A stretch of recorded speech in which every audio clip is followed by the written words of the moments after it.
இந்திய இலங்கை ஒப்பந்தம் விடுதலை புலிகளின் நிலைப்பாடு. இந்திய இலங்கை ஒப்பந்தத்தை தமிழீழ விடுதலை புலிகள் இயக்கம் நிபந்தனையற்ற முறையில் அங்கீகரிக்க மறுத்தது ஏன்? இந்த ஒப்பந்தத்தில் உள்ள அடிப்படையான குறைபாடுகள் என்ன? இந்த ஒப்பந்தம் தமிழ் தேசிய இனப்பிரச்சினைக்கு ஒரு நிரந்தர தீர்வை அளிக்குமா? தமிழ் மக்களின் அரசியல் அபிலாஷைகளை பூர்த்தி செய்யுமா? தமிழ் மக்களின் தேசிய நலன்களை பேணுமா? தமிழீழ மக்கள் சுதந்திரமாக, கௌரவமாக, நிம்மதியாக, பாதுகாப்புடன் வாழ வழிவகுக்குமா? இந்த கேள்விகளுக்கு விடையளிப்பதுடன் இந்த ஒப்பந்தம் பற்றி எமது இயக்கத்தின் நிலைப்பாட்டை தெளிவாக விளக்குவதுதான் இந்த அரசியல் ஆவணத்தின் நோக்கம். இந்த ஒப்பந்தத்தின் மகத்துவம் பற்றியும் அதன் வரலாற்று முக்கியத்துவம் பற்றியும் ராஜு ஜேஆரின் பிரமாதமான ராஜதந்திர சாதனைகள் பற்றியும் இந்திய அரசு ஓயாது பறைசாற்றி வருகிறது. தமிழீழ மக்களின் தேசிய இனப்பிரச்சினைக்கு தீர்வு காணும் பிரதான நோக்கத்துடன் செய்து கொள்ளப்பட்ட இவ்வொப்பந்தம் தனிநாட்டு கோரிக்கையை தவிர தமிழ் மக்களின் சகல அரசியல் உரிமைகளையும் மீள பெறுவதற்கு வாய்ப்பளிக்கிறது என இந்திய அரசு கூறி வருகிறது. இந்திய அரசின் இந்த விளக்கம் உண்மைக்கு மாறானது, குறுகிய பிரச்சார நோக்கத்தை கொண்டது. இந்த ஒப்பந்தமானது தமிழீழ மக்களின் அரசியல் தேசிய நலன்களை பேணுவதாக அமையவில்லை. தமிழீழ மக்களின் தேசிய இனப்பிரச்சனையின் சிக்கலான பரிணாமங்களை எந்த வகையிலும் செம்மையாக அணுகவில்லை. அவற்றிற்கு பரிகாரம் காண முயலவில்லை. மாறாக ஈழத்தமிழரின் தேசிய பிரச்சனையை முற்றிலும் தவறான கண்ணோட்டத்தில், முற்றிலும் தவறான அடிப்படையில் இந்த ஒப்பந்தம் தொட்டு நிற்கிறது. இது பற்றி விரிவாக பார்ப்போம். ஒரு தேசிய பிரச்சனை. ஈழத்தமிழ் மக்களது பிரச்சனை ஒரு தேசிய பிரச்சனை, ஒரு தேசிய இனத்தின் அடிப்படையான அரசியல் உரிமை பிரச்சனை. இந்த தேசிய சுயநிர்ணய உரிமையின் அடிப்படையிலேயே நாம் எமது போராட்டத்தை நெறிப்படுத்தி முன்னெடுத்து வந்தோம். பாரம்பரியமாக நாம் வாழ்ந்து வரும் எமது தாய்மண், தனித்துவ சிறப்புடைய எமது கலாச்சாரம், மகத்துவமான எமது தாய்மொழி, எமக்கே உரித்தான வாழ்க்கை முறை, 3000 ஆண்டுகள் வரை நீண்டு செல்லும் எமது வரலாறு, இந்த பண்புகளால் ஒரு தனித்துவமான தேசிய இனமாக நாம் அமைய பெற்றிருக்கிறோம். ஒரு தேசிய இனம் என்ற ரீதியில் எமது அரசியல் தலைவிதியை நாமே நிர்ணயிக்கும் உரிமை எமக்குண்டு. இந்த உரிமையை ஐநா சாசனமும் சர்வதேச சட்ட மரபுகளும் அங்கீகரிக்கின்றன. இந்த உரிமையின் அடிப்படையில் பிரிந்து சென்று தனி அரசை அமைக்கும் சுதந்திரமும் எமக்குண்டு. எமது மக்களுக்கு எதிரான பேரினவாத ஒடுக்குமுறை இனப்படுகொலையாக விஸ்வரூபம் பெற்றபோது, சிங்கள தமிழ் தேசிய இனங்கள் மத்தியில் முரண்பாடு முற்றி முதன்மை பெற்றபோது, ஒற்றையாட்சியின் கீழ் ஐக்கியமாய் வாழ முடியாத நெருக்கடி நிலை எழுந்தபோது, சுயநிர்ணய உரிமையின் அடிப்படையில் அரசியல் சுதந்திர போராட்டத்தை, அதாவது தனி அரசு போராட்டத்தை நாம் முன்னெடுத்தோம். எனவே சாராம்சத்தில் எமது போராட்டமானது சுயநிர்ணய உரிமை போராட்டமாகும். எமது தேசிய சுயநிர்ணயத்தை, எமது அரசியல் சுதந்திரத்தை வென்றெடுக்கவே நாம் கடந்த 12 ஆண்டு காலத்திற்கும் மேலாக புரட்சிகர ஆயுத போராட்டத்தில் ஈடுபட்டு இருக்கிறோம். இந்த ஆயுத போராட்டத்தை முன்னெடுத்த எமது இயக்கம் மகத்தான தியாகங்களை புரிந்திருக்கிறது, அற்புதமான அர்ப்பணிப்புகளை செய்திருக்கிறது. இந்த அரசியல் லட்சியத்திற்காகவே 1000க்கும் மேற்பட்ட எமது போராளிகள் உயிர் தியாகம் செய்திருக்கின்றார்கள். இந்த லட்சிய பேருக்காக எமது மக்கள் அனுபவித்த துன்பத்தின் ஆழத்தை எழுத்தில் விவரிக்க முடியாது. சுதந்திர தமிழீழம் என்ற இந்த லட்சியத்திற்காக 20,000க்கும் மேற்பட்ட எமது மக்கள் செத்து மடிந்திருக்கிறார்கள். வீரமும் தியாகமும் சாவும் அழிவும் அலாதியான அர்ப்பணிப்புகளும் நிறைந்த ஒரு உன்னதமான தேசிய விடுதலை போராட்டத்தை, ஒரு தேசிய சுயநிர்ணய உரிமை போராட்டத்தை இந்திய இலங்கை ஒப்பந்தம் கொச்சைப்படுத்துகிறது, கொலை செய்து விடுகிறது. ஈழத்தமிழரின் பிரச்சனை ஒரு தேசிய இனப்பிரச்சனை என்பதை முற்றாக நிராகரித்துவிட்டு ஒரு சிறுபான்மை இனக்குழுவின் அரசியல் பிரச்சனை என்ற வகையில் இந்த ஒப்பந்தம் தவறாக சித்தரிக்கிறது. இலங்கை மக்கள் ஒரு பல்லின சமுதாயமாக வாழ்கிறார்கள், புளூரல் சொசைட்டியாக. இதில் தமிழர்கள் ஒரு இனக்குழு, எத்னிக் குரூப் என்ற ரீதியில் இந்திய இலங்கை ஒப்பந்தம் ஈழத் தமிழினத்திற்கு வரைவிலக்கணம் அளிக்கிறது. இந்திய அரசின் இந்த விளக்கம் எமது போராட்டத்திற்கு மூலமாக உள்ள தேசிய இன கோட்பாட்டையும் தேசிய சுயநிர்ணய உரிமை பிரச்சனையையும் குழி தோண்டி புதைத்து விடுகிறது. திம்பு பேச்சுவார்த்தைகளின் போது நாம் முன்வைத்த தமிழ் தேசியம், சுயநிர்ணய உரிமை போன்ற கோட்பாடுகளை நிராகரித்த இலங்கை அரசு பல் இன கோட்பாட்டை, மல்டி எத்னிக் கான்செப்ட் முன்வைத்து ஈழத் தமிழ் மக்களின் அடிப்படை அரசியல் பிரச்சனையை மழுங்கடிக்க முனைந்தது. சிங்கள பேரினவாதிகள் கொடுத்த சித்தாந்த விளக்கத்தையும் அதே சொற்பிரயோகங்களையும் இந்திய அரசு இந்த ஒப்பந்தத்தில் கையாண்டிருக்கிறது. இலங்கை அரசின் இனவாத கொள்கைக்கு சார்பாக விளங்கும் இந்த வரைவிலக்கணங்களை பிரயோகித்து ஈழத் தமிழரின் சுயநிர்ணய உரிமை போராட்டத்திற்கு ஆப்பு வைத்துவிட முனைந்திருக்கிறது இந்திய அரசு. 2. தமிழ் தாயகம். ஈழத் தமிழ் மக்களுக்கு ஒரு தாயக பூமி உண்டு. வடக்கு கிழக்கு மாகாணங்களை கொண்ட இந்த தாயக மண்ணில் பாரம்பரியமாக வரலாற்று ரீதியாக நாம் வாழ்ந்து வருகிறோம். இந்த தாயகம் எமது சொத்துடைமை. இந்த மண்ணுரிமை எமது சமூக பொருளாதார வாழ்வுக்கு இன்றியமையாதது. எமது அரசியல் சுதந்திரத்திற்கு அஸ்திவாரமானது. எமது தமிழ் தாயகத்தை அங்கீகரித்து அந்த பிரதேச உரிமையாளரின் அடிப்படையிலேயே எமது பிரச்சினைக்கு தீர்வு காணப்பட வேண்டும். ஆனால் இந்திய இலங்கை ஒப்பந்தம் தமிழ் தாயக உரிமையை அங்கீகரிக்கவில்லை. மாறாக தமிழ் பகுதிகளில் சிங்கள குடியேற்றத்தை நியாயப்படுத்துவதோடு தமிழ் தாயகத்தை இரு கூறுகளாக பிரித்துவிடும் அபாயகரமான அம்சங்களையும் உள்ளடக்கியிருக்கிறது. வடக்கு கிழக்கு மாகாணங்கள் வரலாற்று ரீதியாக தமிழ் பேசும் மக்கள் வாழும் பிரதேசமாக குறிப்பிடும் அதேவேளை ஏனைய இனக்குழுக்களும் எல்லா காலங்களிலும் இப்பகுதியில் தமிழருடன் சேர்ந்து வாழ்ந்து வந்திருக்கிறார்கள் என இந்த ஒப்பந்தம் பிரகடனப்படுத்துகிறது. எல்லா காலங்களிலும் ஏனைய இனத்தவர்களும் இப்பிரதேசத்தில் தமிழர்களுடன் சேர்ந்து வாழ்ந்து வந்திருக்கிறார்கள் என்ற இந்த விளக்கம் தமிழ் தாயக கோட்பாட்டிற்கு மாசு கற்பிப்பதாக அமைகிறது. அத்தோடு வடக்கு கிழக்கு மாகாணங்களில் கடந்த 40 ஆண்டு காலமாக தொடர்ச்சியாக நடைபெற்று வரும் சட்டவிரோத சிங்கள குடியேற்றத்தை நியாயப்படுத்துவதாகவும் அமைகிறது. வடக்கு கிழக்கு மாகாணங்கள் இணைந்த தமிழ் மாநிலம் உருவாவதற்கு இந்த ஒப்பந்தம் வழிவகுப்பதாக இந்திய அரசு கூறி வருகிறது. இது உண்மைக்கு மாறானது. வடக்கு கிழக்கு மாகாணங்களை ஒரு நிர்வாக பிரிவாக மிக சொற்ப காலத்திற்கு தற்காலிகமாக இணைப்பதற்கு மட்டும் இந்த ஒப்பந்தம் வழிகோலுகிறது, தமிழ் மாநிலமாக அல்ல. ஆனால் அதே சமயம் இந்த இணைப்புக்கு அங்கீகாரம் பெறும் வகையில் கிழக்கு மாகாணத்தில் சர்வஜன வாக்கெடுப்பு ஒன்றை நடத்தவும் இந்த ஒப்பந்தம் வலியுறுத்துகிறது. இந்த வாக்கெடுப்பு தமிழ் தாயகத்தை நிரந்தரமாக பிளவுபடுத்திவிடும் ஆபத்தான அம்சம் என்றே நாம் கருதுகிறோம். தமிழ் தாயகத்தின் இணைப்புரியாத அங்கமான கிழக்கில் இணைப்பு பற்றி வாக்கெடுப்பு நடத்துவதை நாம் அங்கீகரிக்க முடியாது. ஏனென்றால் தமிழ் தாயகம் என்பது பிரிக்க முடியாத பூகோள வடிவம், இன்டிவைசபிள். கிழக்கிலிருந்து அகதிகளாக இடம்பெயர்ந்த பல்லாயிரக்கணக்கான தமிழ் மக்களை அவர்களின் பாரம்பரிய கிராமங்களுக்கு திரும்ப விடாமல் தடுத்து சட்டவிரோத சிங்கள குடியேற்றவாசிகளுக்கு வாக்குரிமை அளித்து சர்வஜன வாக்கெடுப்பு என்ற தில்லுமுள்ளு நாடகத்தை அரங்கேற்றி கிழக்கிழங்கையை கபலீகரம் செய்துவிட திட்டமிடுகிறது சிங்கள அரசு. தமிழ் தாயகத்தை கூறுபோட்டு சிதறடிக்கும் சிங்கள அரசின் இந்த நாசகார திட்டத்திற்கு இந்த ஒப்பந்தம் வழிவகுப்பதாக அமைகிறது. தமிழர் தாயகம், தமிழர் தேசியம், தமிழர் சுயநிர்ணயம் ஆகிய ஈழத் தமிழ் மக்களின் மூலாதார அரசியல் கோரிக்கைகளை இந்திய இலங்கை ஒப்பந்தம் நிராகரிக்கிறது.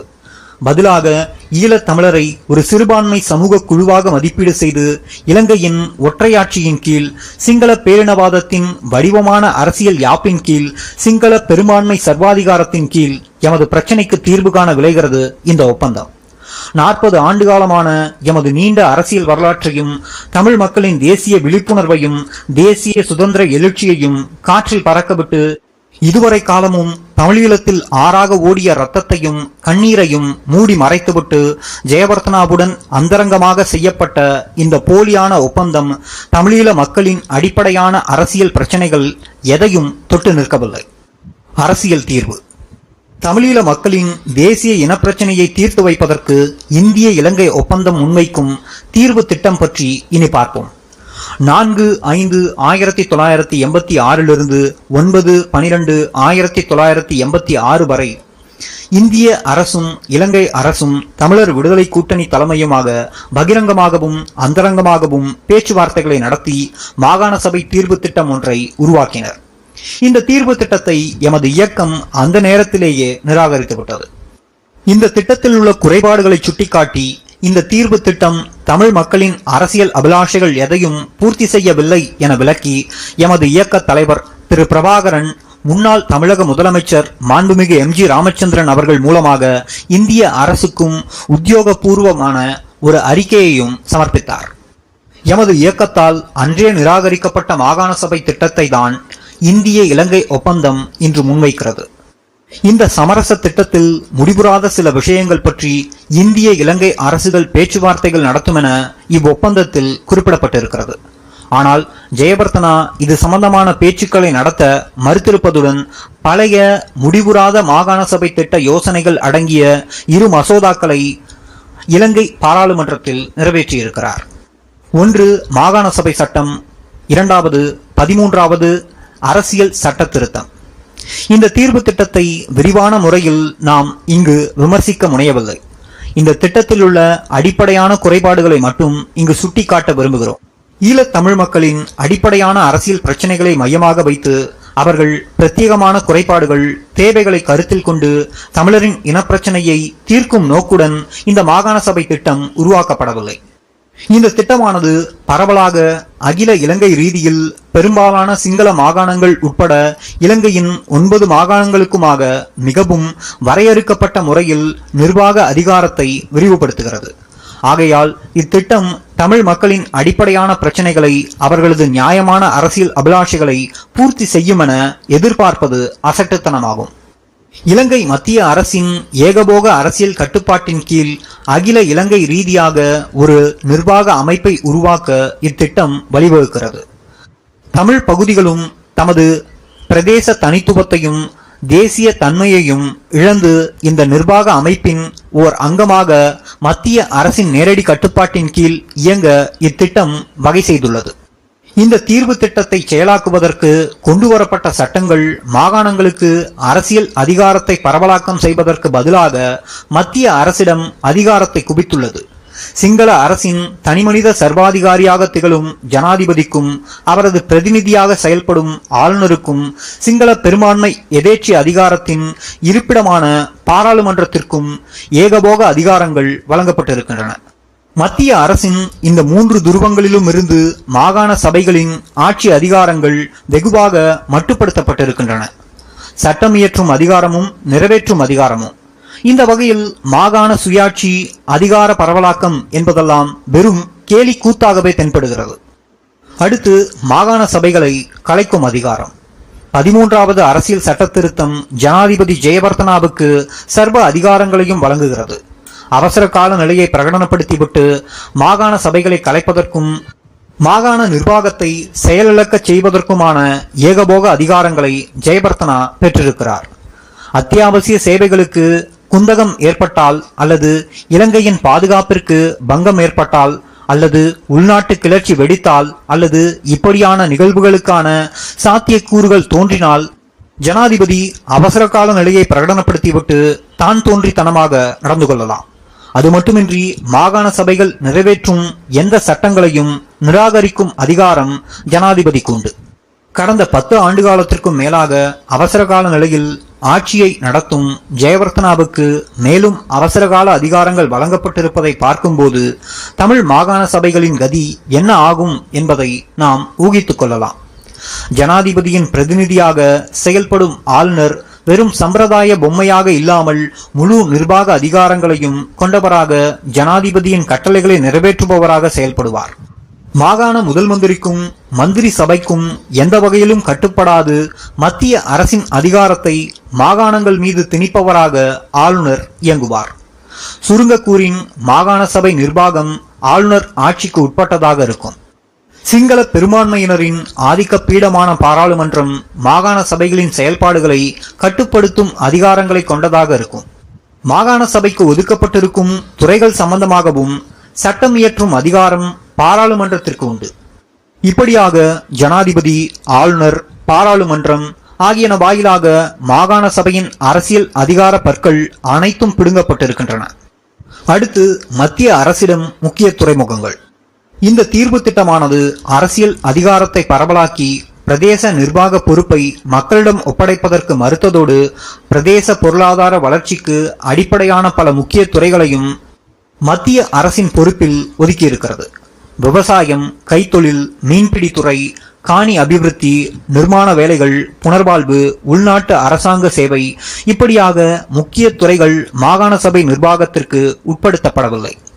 ஈழத் தமிழ் மக்களின் சமூக பொருளாதார வாழ்வுக்கு அடிப்படையானதும் தேசிய தனித்துவத்திற்கு மூலமானது காணி உரிமை கூட மறுக்கப்பட்டிருக்கிறது. அரச காணிகள் என்ற போர்வையில் நில உரிமையும் காணி ஒதுக்கீடு அதிகாரமும் சிங்கள அரசின் ஆணைக்கு உட்படுகிறது. அதேவேளை நீர்ப்பாசன திட்டம், தேசிய அபிவிருத்தி திட்டம் என்ற சாக்கில் தொடர்ந்தும் சிங்கள குடியேற்றம் மூலம் தமிழ் பகுதிகளை கபலீகரம் செய்யும் வாய்ப்பும் கொடுக்கப்பட்டிருக்கிறது. இவற்றோடு மட்டுமல்லாது மாகாண போலீஸ் நிர்வாகம், நீதி பரிபாலன சேவை, உயர்கல்வி ஆகிய முக்கிய துறைகளும் மத்திய அரசின் அதிகார வலைக்குள் வருகின்றன. ஒட்டுமொத்தத்தில் இந்த மாகாண சபை தீர்வு திட்டம் தமிழீழ மக்களின் அரசியல் அபிலாஷைகளையோ பொருளாதார நலன்களையோ பேணுவதாக அமையவில்லை. தமிழ் மக்கள் தொடர்ந்தும் சிங்கள பேரினவாத ஒடுக்குமுறையின் கீழ் நசுக்கப்படுவதற்கும் சுரண்டப்படுவதற்கும் சீரழிவதற்கும் இத்தீர்வு திட்டம் வழிவகுக்கிறது. அடுத்து ஈழத் தமிழ் மக்களுக்கு இழைத்த துரோகம். இப்படியான போலியான, வெறுமையான, எவ்வித சுயாட்சி அதிகாரமுமற்ற மாகாண சபை திட்டத்தை தான் இந்திய இலங்கை ஒப்பந்தம் தமிழரின் தேசிய இனப்பிரச்சினைக்கு தீர்வு திட்டமாக முன்வைக்கிறது. இதிலிருந்து ஒன்று தெல்ல தெளிவாக தெரிகிறது. அதாவது தமிழரின் பிரச்சனையை தீர்த்து வைப்பதற்காகவோ அன்றி தமிழரின் நலன்களை பேணுவதற்காகவோ இந்த ஒப்பந்தம் செய்யப்படவில்லை. இந்திய அரசானது தனது தேசிய பூகோள நலன்களை கருதியே இந்த ஒப்பந்தத்தை செய்திருக்கிறது. தமிழ் மக்களின் நலன்களை முற்றாக புறக்கணித்து அவர்களது நியாயபூர்வமான அரசியல் கோரிக்கைகளை உதாசீனம் செய்து இந்திய அரசானது தனது பூகோள நலன்களுக்கு மட்டும் முக்கியத்துவம் அளித்துள்ளமைதான் இந்த ஒப்பந்தத்தின் அடிப்படையான குறைபாடாகும்.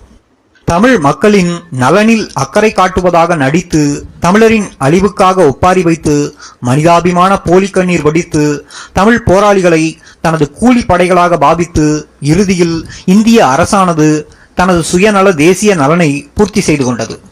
இப்படியாக ஈழத் தமிழரின் பிணக்குவியல் மீது இந்திய வல்லாதிக்கம் தனது வெற்றி கொடியை பறக்க விட்டிருக்கிறது. இந்திய அரசானது இலங்கையோடு நல்லுறவை பலப்படுத்திக் கொள்வதையோ அல்லது தனது பூகோள அரசியல் நலன்களை பேணுவதையோ அல்லது தென்னாசிய பிராந்திய வல்லரசாக தன்னை நிலைநிறுத்திக் கொள்வதையோ ஈழத்தமிழ் மக்கள் ஆட்சேபிக்கப் போவதில்லை. பாரத நாட்டை தமது பாதுகாவலனாகவும் நண்பனுமாகவே எமது மக்கள் கருதி வந்தனர். ஆகவே பாரதம் தனது தேசிய நலன்களை பேணுவதில் எமது மக்கள் உடந்தையாக இருப்பார்களே அன்றி அதற்கு முரண்பட்டு நிற்க மாட்டார்கள். இந்திய அரசுக்கு இது தெரியாததல்ல. அப்படி இருந்தும் தனது பூகோள அபிலாஷைகளை பூர்த்தி செய்ய எமது மக்களை பலிகடாவாக்கி எமது மக்களின் நலன்களை முற்றாக புறக்கணித்துவிட்ட இந்திய அரசின் இந்த சூழ்ச்சிகர ராஜதந்திரம் ஈழத் தமிழ் மக்களுக்கு இழைக்கப்பட்ட மாபெரும் வரலாற்று துரோகமாகும். அடுத்து இந்திய பூகோள நலன்கள். இந்த ஒப்பந்தம் வாயிலாக இந்தியாவுக்கு கிட்டியுள்ள பூகோள நலன்கள் பற்றி இனி பார்ப்போம்.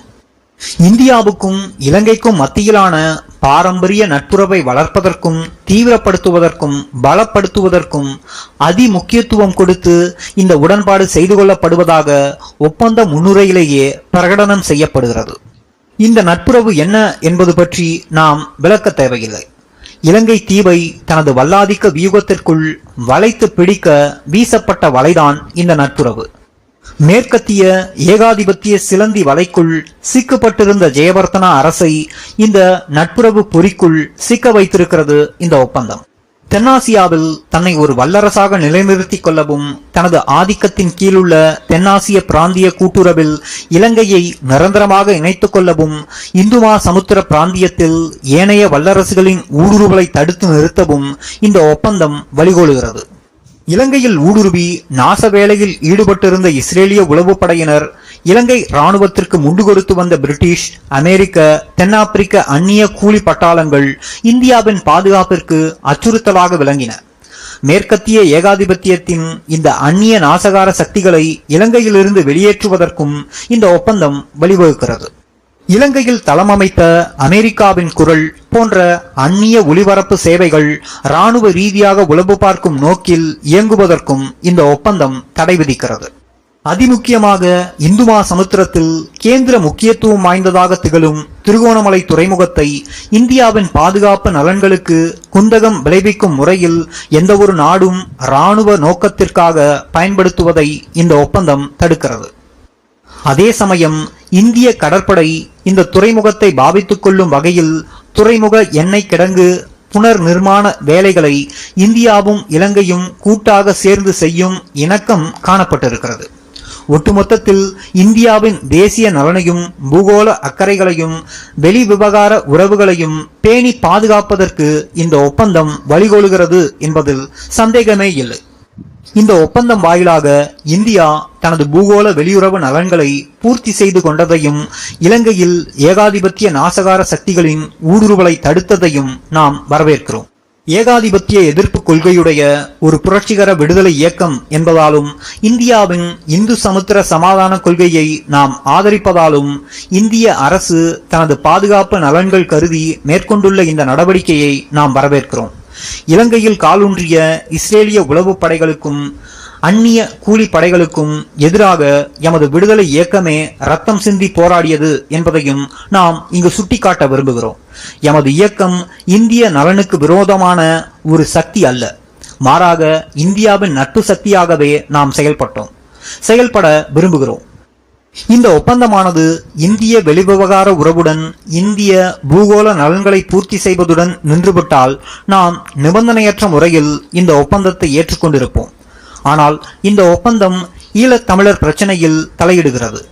ஈழத்தமிழர் நலன்களை இந்திய நலனுக்காக பலியிடுகிறது. இங்குதான் இந்திய அரசுக்கும் எமது இயக்கத்திற்கும் மத்தியில் முரண்பாடு தலை தூக்கியது. அடுத்து பாதிப்புகள். இந்தியாவின் இந்த தலையீடு எமது விடுதலை இயக்கத்தையே வெகுவாக பாதித்தது. எமது இயக்கம் முன்னெடுத்த சுயநிர்ணய உரிமை போராட்டத்தை பாதித்தது. எமது புரட்சிகர ஆயுத போராட்ட வடிவத்தை பாதித்தது. 15 ஆண்டுகளுக்கும் மேலாக இரத்தமும் வியர்வையும் சிந்தி எத்தனையோ இன்னல்கள் இடையூறுகளை சந்தித்து நாம் கட்டி வளர்த்த ஆயுத போராட்ட அமைப்புகளை 72 மணி நேரத்திற்குள் கலைத்து விடுமாறு இந்த ஒப்பந்தம் எமது இயக்கம் மீது கடுமையான நிர்பந்தத்தை விதித்தது. எமது மக்களின் பிரச்சனைக்கு திருப்திகரமான ஒரு தீர்வை முன்வைக்காமல், எமது மக்களின் பாதுகாப்பிற்கு தகுந்த உத்தரவாதங்கள் அளிக்காமல் எம்மை திடீரென நிராயுதபாணிகளாகுமாறு இந்த ஒப்பந்தம் பணித்தது. ஜெயவர்த்தனை அரசு இந்த ஒப்பந்தத்திற்கு இணக்கம் தெரிவித்து இந்திய ஆதிக்கத்திற்கு அடிபணிய ஒத்துக்கொண்டதற்கு பிரதி உபகாரமாக தமிழரின் சுயநிர்ணய உரிமை கோரிக்கையையும் ஆயுத போராட்டத்தையும் ஒரேடியாக நசுக்கி தமிழினத்தின் நியாயமான உரிமைகளை சிங்கள பேரினவாதத்திற்கு பலியிட இந்திய அரசு துணிந்தது. இந்த ஒப்பந்தத்தை நாம் ஏற்றுக்கொள்ள மறுத்து ஆயுதங்களை கையளிக்காது போனால் எமக்கு எதிராக எவ்விதமான நடவடிக்கைகள் மேற்கொள்ளப்படும் என்பதையும் இவ்வொப்பந்தம் சுட்டிக்காட்ட தவறவில்லை. இந்த ஒப்பந்தத்தை செயல்படுத்த, அதாவது எம்மிடமிருந்து ஆயுதங்களை பறித்தெடுக்க இந்திய இராணுவம் பயன்படுத்தப்படும். இலங்கை அரசுக்கு விரோதமான நடவடிக்கைகளுக்காக இந்திய மண்ணை பயன்படுத்துவது தடுக்கப்படும்.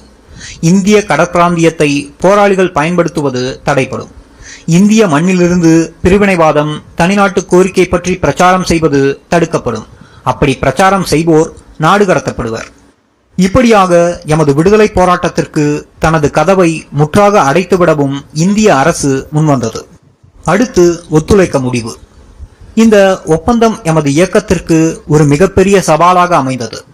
திடீரென எமக்கு அதிர்ச்சியூட்டுவது போல, எமது சக்திக்கு அப்பாற்பட்டது போல இந்த திருப்பம் ஏற்பட்டது என எமது தலைவர் திரு பிரபாகரன் தமது சுதுமலை பிரகடனத்தில் இந்த நிலைமையை விளக்கியிருப்பது சால பொருந்தும். ஒன்று, இந்தியாவுடன் ஒத்துழைக்க வேண்டும், அல்லது இந்தியாவுடன் முரண்பட்டு இந்திய இராணுவத்துடன் மோத வேண்டும் என்ற மிக சங்கடமான சூழ்நிலைக்கும் நாம் தள்ளப்பட்டோம். இந்த ஒப்பந்தத்தை இந்திய இலங்கை அரசுகள் ரகசியமாக உருவாக்கின. இது பற்றி எமது இயக்கத்தை கலந்தாலோசிக்கவில்லை. ஒப்பந்தத்தை தயார் செய்துவிட்டு கைச்சார்ந்திடுவதற்கு முன்பாக எமது தலைவர் பிரபாகரனை டில்லிக்கு அவசரமாக அழைத்துச் சென்று ஒப்பந்த நகலை அவரிடம் வாசித்து காட்டி அவரை இணங்கச் சொல்லி வற்புறுத்தினார்கள். இந்த ஒப்பந்தத்தில் பல சிக்கல்கள் இருக்கின்றன, குறைபாடுகள் இருக்கின்றன.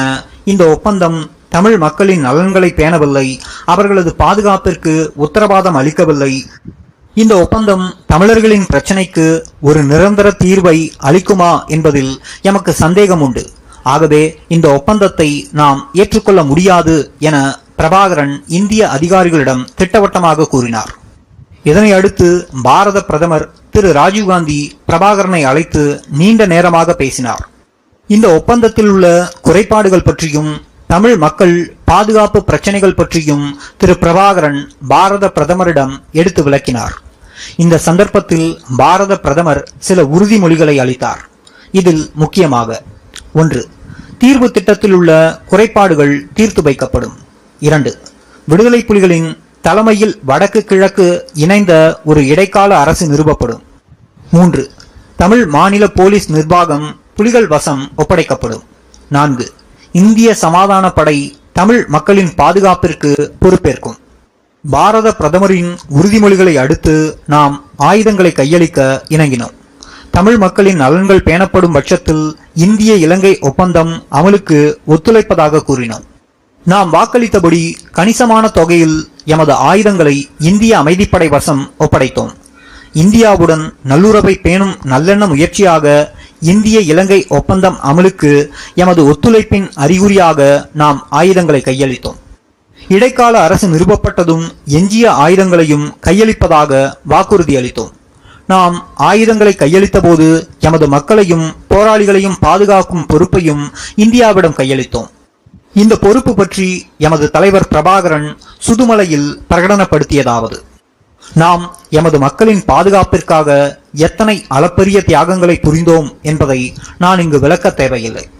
எமது லட்சிய பற்று தியாக உணர்வும் எத்தன்மை வாய்ந்தது என்பதை எமது மக்களாகிய நீங்கள் நன்கு அறிவீர்கள். உங்கள் பாதுகாப்பிற்காக, உங்கள் விடுதலைக்காக, உங்கள் விமோசனத்திற்காக நாங்கள் ஏந்திய ஆயுதங்களை இந்திய அரசிடம் ஒப்படைக்கிறோம். நாம் இந்த ஆயுதங்களை ஒப்படைக்கும் கணத்திலிருந்து எமது மக்களாகிய உங்களின் பாதுகாப்பு என்ற பெரும் பொறுப்பை இந்தியாவிடம் ஒப்படைக்கிறோம்.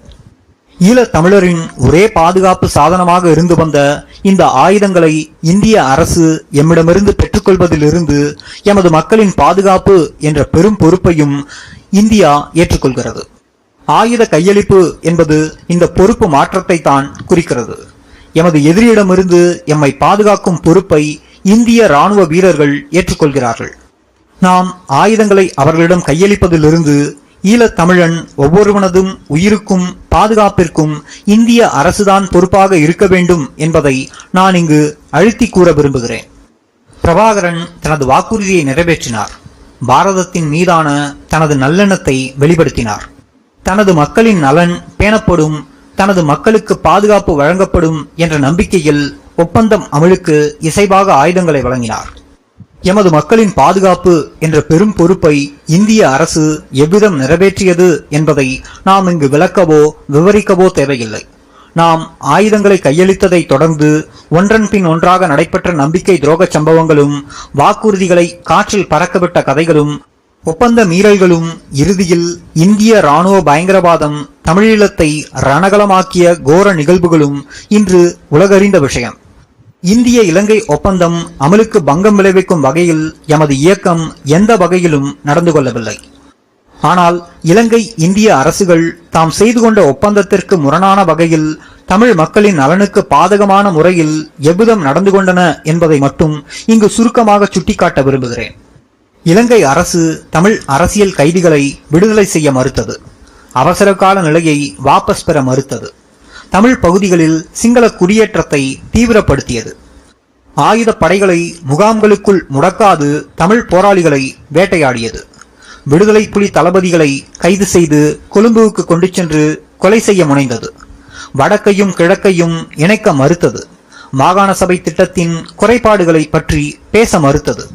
இந்திய அரசு புலிகளின் கட்டுப்பாட்டில் இடைக்கால அரசு, போலீஸ் நிர்வாகம் ஆகிய உறுதிமொழிகளை நிறைவேற்ற தவறியது. புலிகளிடமிருந்து ஆயுதங்களை பறிப்பதில் அக்கறை காட்டிய அதே சமயம் ஏனைய அமைப்புகளுக்கு ஆயுதம் வழங்கியது. அந்த அராஜக குழுக்களுக்கு தமிழீழத்தில் தளம் அமைத்து கொடுத்து புலிகளை வேட்டையாடி கொள்ள அனுமதித்தது. கிழக்கு மாகாணத்தில் பாதுகாப்பற்ற நிலையில் வாழும் எமது மக்களுக்கு பாதுகாப்பு அளிக்காமல் புலிகளின் கட்டுப்பாட்டில் உள்ள யாழ்ப்பாண குடாவில் இராணுவத்தை குவிக்க முகாம்களை நிறுவியது. திலீபன் உயிர் நீக்க அனுமதித்தது. தனது பாதுகாப்பில் இருந்த விடுதலை புலி தளபதிகளை அநியாயமாக சாவதற்கு அனுமதித்தது. விடுதலை புலிகள் மீது யுத்தம் தொடுத்தது. ஆயிரக்கணக்கில் அப்பாவி தமிழ் மக்கள் அழிவதற்கு பொறுப்பாக இருந்தது. ஈழத் தமிழரின் நல்வாழ்வை பேணுவதற்காக, இனப்பிரச்சனையை தீர்ப்பதற்காக, தமிழீழத்தில் சமாதானத்தை பேணுவதற்காக இந்தியாவும் இலங்கையும் கூட்டு சேர்ந்து ஒப்பந்தம் செய்து இதுவரை ஈட்டிய சாதனைகள் இவைதான். இந்திய இலங்கை ஒப்பந்தத்திற்கு விரோதமாக நடந்தவர்கள் யார்? ஒப்பந்தத்தை மீறியவர்கள் யார்? விடுதலை புலிகளா? அல்லது இந்திய இலங்கை அரசுகளா? இந்திய இலங்கை ஒப்பந்தம் கைச்சாந்திடப்பட்டு 8 மாதங்கள் ஆகிவிட்டன. இந்த 8 மாதங்களில் 6 மாதங்களை தமிழர்களுக்கு எதிரான ஒரு அநியாயமான யுத்தத்தில் செலவிட்டு தமிழீழத்தில் சாவையும் அழிவையும் பெருக்கியதை தவிர இந்திய அரசு வேறு எதையும் சாதிக்கவில்லை. இதிலிருந்து ஒன்று தெள்ளத் தெளிவாகிறது. அதாவது ஈழத் தமிழரின் நலனில் அக்கறை கொண்டு இனப்பிரச்சனையை தீர்க்கும் லட்சியத்தோடு இந்த ஒப்பந்தம் செய்து கொள்ளப்படவில்லை. இந்த ஒப்பந்தத்தின் வாயிலாக தனது பூகோள அரசியல் நலன்களை நிலைநாட்டிக் கொள்வதிலேயே இந்திய அரசு அக்கறை கொண்டிருக்கிறது. இலங்கை அரசை பொறுத்தவரை புலிகள் இயக்கம் அழிவதிலும் தமிழரின் சுதந்திர இயக்கம் சாவதிலுமே பிரதான அக்கறை காட்டுகிறது. ஈழத் தமிழரின் நலன்களை பேணுவதில் உண்மையான அக்கறையும் உறுதியும் கொண்டிருப்பது விடுதலை புலிகள் இயக்கமே ஆகும். ஆகவே தமிழரின் நலன் என்ற விஷயத்தில் விடுதலை புலி இயக்கம் இந்திய இலங்கை அரசுகளுடன் முரண்பட்டு நிற்கிறது. இந்த முரண்பாடுதான் யுத்தமாகவும் வெடிக்கிறது.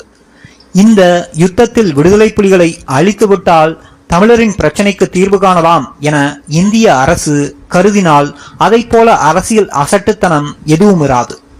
ஏனென்றால் விடுதலை புலிகளின் அழிவு தமிழரின் நலன்களை கொள்வதற்கு ஒப்பாகும். இந்திய இலங்கை ஒப்பந்தத்தை அமுல்படுத்த முடியாமல் இருப்பதற்கு விடுதலை புலிகள்தான் முட்டுக்கட்டையாக இருக்கிறார்கள் என இந்திய இலங்கை அரசுகள் கூட்டாக சேர்ந்து ஒப்பாரி வைக்கின்றன. இந்திய அரசு இன்னும் ஒரு படி கூட சென்று ஒப்பந்தத்தை அமுல்படுத்தும் பணியாகவே விடுதலை புலிகளோடு போர் புரிவதாக ஒரு விதண்டாவாதத்தை முன்வைக்கிறது. இந்த நொண்டி வாதங்களை எல்லாம் ஈழத் தமிழரும் இந்திய மக்களும் உலக சமுதாயமும் ஏற்றுக்கொள்ளப் போவதில்லை. இந்த ஒப்பந்தம் மூலம் ஈழத் தமிழ் மக்களுக்கு நீதி வழங்கப்படவில்லை என்ற யதார்த்த உண்மை இன்று முழு உலகம் உணரத் தொடங்கிவிட்டது. நாம் இந்த யுத்தத்தை விரும்பவில்லை. நாம் சமாதானத்தை விரும்புகிறோம். சண்டை நிறுத்தத்தை விரும்புகிறோம். இந்தியாவுடன் நல்லுறவை பேண விரும்புகிறோம். தென்னாசிய பிராந்தியத்தில் இந்தியாவின் வல்லாதிக்க முக்கியத்துவத்தை நாம் அங்கீகரிக்கிறோம். இந்தியாவின் இந்து சமுத்திர சமாதான கொள்கையை வரவேற்கிறோம். இந்தியாவின் ஏகாதிபத்திய எதிர்ப்பு கொள்கையை மதிக்கிறோம். இந்தியாவின் பூகோள அரசியல் நலன்களை, வெளியுறவு கொள்கைகளை கௌரவிக்கிறோம். இந்திய இலங்கை ஒப்பந்தம் ஒரு சர்வதேச உடன்பாடு என்ற அந்தஸ்தை கொண்டிருப்பதால் இந்த ஒப்பந்தத்தில் இந்தியாவின் சர்வதேச கொள்கையையும் பூகோள தேசிய நலன்களையும் பிரதிபலிக்கும் அம்சங்கள் அனைத்தையும் நாம் ஆதரிக்கிறோம். அதே சமயம் இந்த ஒப்பந்தம் ஈழத்தமிழர் பிரச்சினைக்கு ஒரு நியாயமான தீர்வு அளிப்பதாகவோ அன்றி அவர்களது நலன்களை பேணுவதாகவோ அமையவில்லை என்பதே எமது நிலைப்பாடாகும். ஈழத்தமிழர் நலன்கள் பேணப்படும் வகையில் இந்திய அரசு நடவடிக்கைகளை எடுக்குமாயின் இந்த ஒப்பந்த அமலுக்கு நாம் ஒத்துழைக்க தயாராக இருக்கிறோம். ஈழத்தமிழரின் துயரை துடைக்க வேண்டிய தார்மீக கடைபாடு இந்திய அரசுக்கு உண்டு. இராணுவ பலாத்கார பாதையை கைவிட்டு தர்மத்தின் பாதையில் சென்று இந்த தார்மீக கடமையை பாரதம் பூர்த்தி செய்து வைக்கும் என நாம் கருதுகிறோம். அரசியல் பிரிவு தமிழீழ விடுதலை புலிகள்.